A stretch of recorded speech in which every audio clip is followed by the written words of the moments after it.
Alors, je vous ai parlé tout à l'heure de deux stratégies pour chasser au mirador. La première stratégie, je vais vous l'expliquer, elle est toute simple.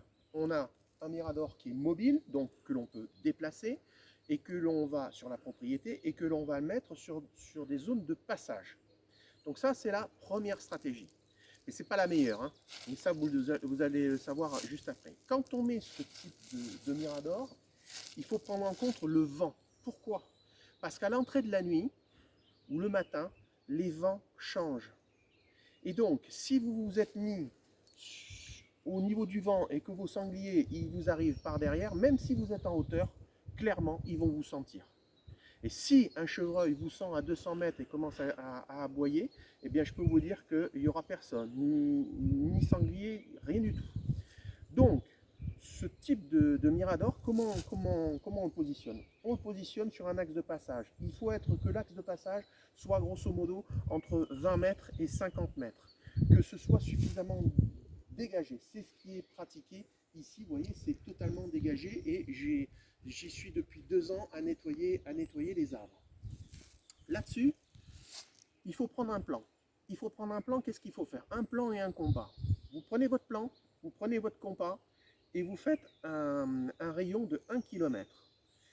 Et vous faites un cercle sur votre plan. Et vous allez regarder chez vos voisins ou dans les alentours, dans ce rayon de 1 km, quels sont les forts à cochons que vous avez. Quels sont les endroits qui sont sales et qui peuvent abriter des sangliers. Ça, c'est super important. Si vous ne le faites pas, le reste ne fonctionnera pas. Ce qu'il faut, c'est qu'une fois que vous avez déterminé les endroits et que vous êtes allé vous promener, vous allez pouvoir savoir là où ils vont passer. Et là, vous allez définir comment vous placez votre mirador. Mais attention, cette stratégie n'est valable que si vos forts ne sont pas nettoyés. Si demain, votre voisin va nettoyer un semis de pin ou nettoyer des ronces et tout ça, à ce moment-là, eh bien, le positionnement de votre mirador, eh bien, il est plus bon du tout. Pourquoi il est plus bon?